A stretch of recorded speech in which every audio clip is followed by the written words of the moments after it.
Well, hi, welcome or welcome back to Shreology, where we try and decode patriarchy. So, today I'm here with a girl's story of sorts, through which I shall try to, draw or shed light on a specific situation that I feel that almost happens with every girl in a lifetime because ये मेरे साथ हुई है and I know quite a lot of women जिनके साथ भी हुई है. So, let's just dive into it.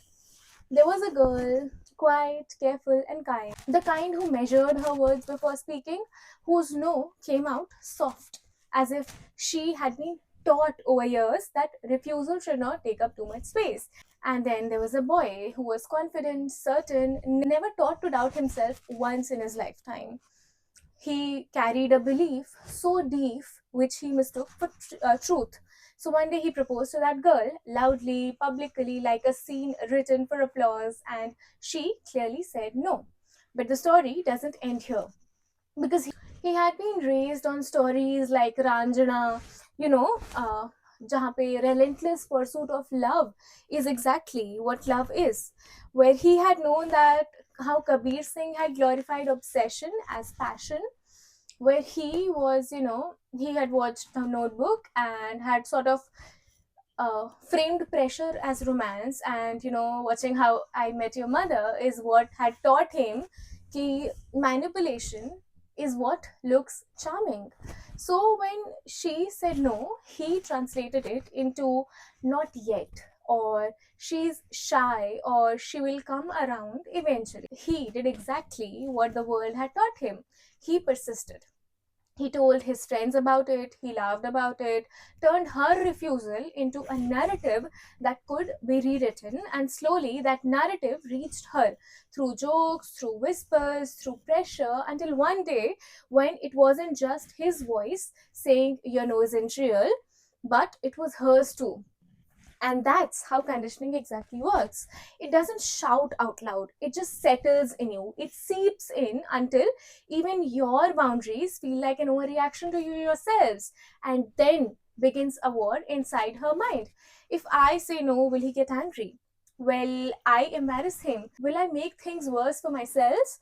Because stories don't stay on screens, right? They walk into real life, shaping how people hear no and how they respond to rejections.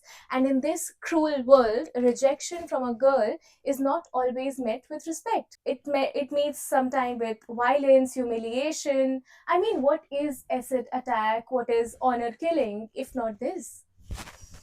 And every headline we scroll past is not an isolated incident, rather, a consequence of a culture that has taught men to chase, keep chasing, but to never stop. That glorified persistence but never respected boundaries, that blurs the line between desire and entitlement. So, somewhere between the fear and survival, she begins to negotiate with herself. Maybe it's easier to say yes, maybe it's safer, and then she finally says yes.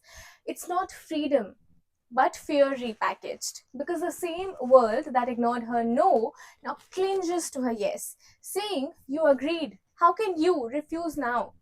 Be it for non-consensual sex. Once you say yes to it, it's just a non-stop process. It goes on and on for your entire lifetime until you choose to silence yourself, and that silence only happens through death, because society takes your no as still processing and your yes as a license for lifetime, and they turn consent into a one time contract where silence becomes an agreement and discomfort becomes completely invisible. And the boy, he doesn't even thinks or realizes that there's something wrong with him, because nobody taught him that convincing somebody isn't love, that wearing someone down is not romance, actually, that ignoring a boundary doesn't make you passionate, it only makes you unsafe.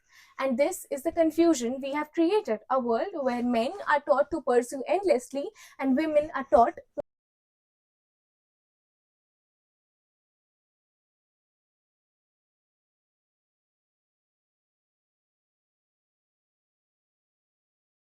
we were just too comfortable in believing that there had to be one. Because a no is never confusion. It is not shyness. Yes, it is a clear boundary which is complete enough, and anything other than a clear, enthusiastic, freely given yes is a clear no. And it is high time that we understand this and let no sink in.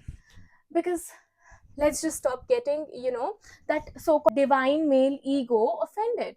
It shouldn't be offended with a no, right? So let's just now start working in this direction probably now. Well, this was my take on this, and I hope you enjoyed it. And I'll try to be a little more consistent with my long format videos from now on. So yeah, see you in the next one. Make sure you like this video, comment your perspective on this, and also, in case you're new here, make sure you join the family. So we just keep learning and growing together. Also, unlearning these toxic haunting patterns, right? See you. Bye bye.